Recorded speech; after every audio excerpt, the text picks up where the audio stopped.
18 दिन के महाभारत युद्ध ने सब कुछ खत्म कर दिया था। इस युद्ध ने कौरवों का लालच, उनके पाप कर्म, धृतराष्ट्र का पुत्र मोह खत्म नहीं किया था, बल्कि कई शूरवीरों और लाखों योद्धाओं को भी मौत की नींद सुला दिया था।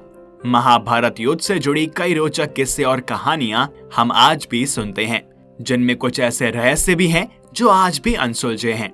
और ऐसी एक खास बात अर्जुन के रथ से जुड़ी थी, जिसके बारे में बहुत ही कम लोग जानते हैं। क्या आपको पता है कि सूर्यपुत्र कर्ण के पास एक ऐसा बाण था जो अर्जुन के रथ को हवा में उड़ा देता और युद्ध के उपरांत अर्जुन का रथ जल के भस्म हो गया था। और आज इस वीडियो में हम इस अद्भुत कथा के बारे में जानेंगे। परंतु आगे बढ़ने से पहले यदि आप चैनल पर नए हैं तो इसको सब्सक्राइब और बेल आइकन को प्रेस जरूर कर लें और हमारे साथ बोलें राधे राधे। कवच और कुंडल उतर जाने के बाद भी कर्ण इतने शक्तिशाली थे कि वे अर्जुन के रथ को एक ही बाण से हवा में उड़ा देते, परंतु ऐसा हो ना सका। दरअसल युद्ध में एक दिन कर्ण और अर्जुन आमने सामने थे। दोनों के बीच घमासान युद्ध चल रहा था। ऐसे में जब अर्जुन का तीर लगने पर कर्ण का रथ 25 से 30 हाथ पीछे खिसक जाता, वहीं कर्ण के तीर से अर्जुन का रथ सिर्फ 2 से 3 हाथ ही खिसकता था। परंतु फिर भी भगवान श्री कृष्ण कर्ण की प्रशंसा करते नहीं थकते थे। ऐसे में अर्जुन से रहा नहीं गया और उसने पूछ ही लिया कि हे माधव, आप मेरे शक्तिशाली प्रहारों की बजाय उसके कमजोर प्रहारों की प्रशंसा कर रहे हैं, ऐसा क्या कौशल है उसमें? तब भगवान श्री कृष्ण मुस्कुराए और बोले, अर्जुन, तुम्हारे रथ की रक्षा के लिए ध्वज पर स्वयं हनुमान जी, पहिए पर शेषनाग और सारथी के रूप में मैं स्वयं नारायण विराजमान हूँ। इस सब के बावजूद कर्ण के प्रहार से अगर ये रथ एक हाथ भी खिसकता है तो मानना ही पड़ेगा कि कर्ण में अद्भुत पराक्रम है। ऐसे में उसकी प्रशंसा तो बनती ही है। जैसे ही महाभारत का युद्ध खत्म हुआ, अर्जुन का रथ अपने आप धू धू कर जल उठा और देखते ही देखते राख हो गया। युद्ध समाप्त होते ही भगवान श्री कृष्ण ने सबसे पहले अर्जुन से रथ से उतरने को कहा था और इसके बाद वे स्वयं रथ से उतरे थे। इन दोनों के उतरते ही हनुमान जी और शेषनाग भी अंतर्ध्यान हो गए थे, जिसके बाद तत्काल ही रथ जलकर भस्म हो गया। यह देखकर अर्जुन हैरान रह गए। तब श्री कृष्ण ने उन्हें बताया कि यह रथ तो भीष्म पितामह, आचार्य द्रोणाचार्य और कर्ण के प्रहारों से पहले ही समाप्त हो चुका था, लेकिन इस रथ पर हनुमान जी, शेषनाग और उनके सारथी के तौर पर विराजमान होने के कारण यह केवल संकल्प से चल रहा था और अब हमारे रथ से उतरते ही यह भस्म हो गया। हनुमान जी के बारे में तो सभी जानते हैं कि उनके बिना यह युद्ध जीतना तो असंभव था। हनुमान जी से पांडवों की मुलाकात वनवास के दौरान गंधमादन पर्वत पर हुई थी। मान्यता अनुसार भीम और हनुमान दोनों भाई हैं, क्योंकि भीम और हनुमान दोनों ही पवन देव के पुत्र हैं। श्री कृष्ण की युक्ति के अनुसार हनुमान जी से पांडवों ने जीत का आश्वासन ले लिया था।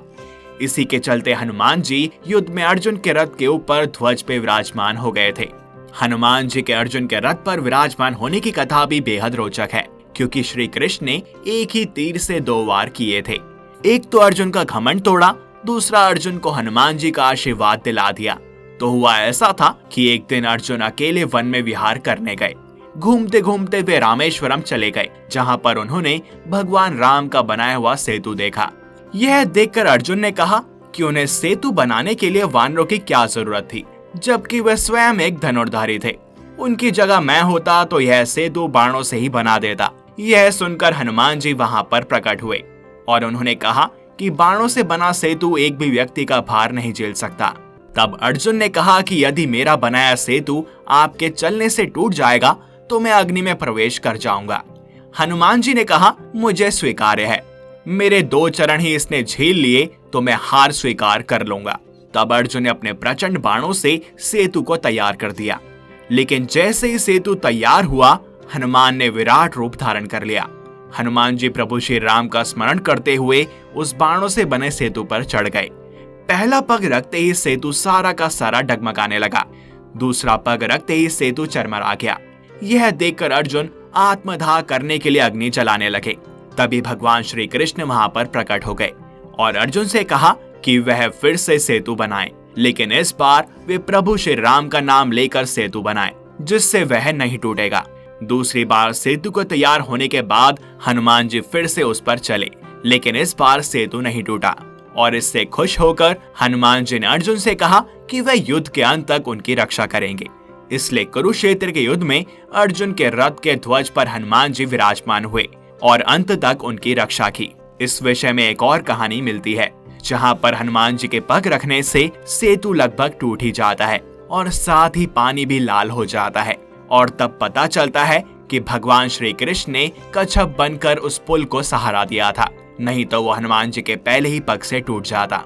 यह जानकर हनुमान जी को बहुत दुख हुआ, क्योंकि उनके कारण उनके प्रभु को क्षति पहुंची और वे स्वयं आत्मदाह करना चाहते थे। वहीं दूसरी ओर अर्जुन का घमंड टूट गया और वे भी पश्चाताप करने लगे, जिसके बाद भगवान श्री कृष्ण ने हनुमान जी को रोकते हुए कहा कि यह सब उनकी ही लीला थी। और इसके बाद हनुमान जी ने अर्जुन की रक्षा हेतु उनके रथ की ध्वजा पर विराजमान हो गए, और इसी कारण से अर्जुन युद्ध में इतने पराक्रमी योद्धाओं के सामने जीत पाए। अब जिसके साथ स्वयं नारायण और हनुमान जी हो, उसको भला पराजित कौन कर सकता था। और साथ ही साथ अर्जुन के पक्ष में धर्म था और वहीं दूसरी ओर कर्ण अधर्म के साथ खड़े थे।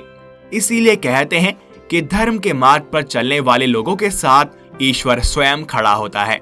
तो इस वीडियो में बस इतना ही। आपको इस विषय में जानकर कैसा लगा, हमें कमेंट सेक्शन में जरूर बताएं। और अगर आपको यह वीडियो पसंद आई हो तो इसे लाइक करें और अन्य भक्तों के साथ शेयर करें। साथ ही चैनल को सब्सक्राइब और बेल आइकन को प्रेस करना ना भूलें। मिलते हैं आपसे अगली वीडियो में और भी अद्भुत कथाओं के साथ। तब तक के लिए हरि ओम।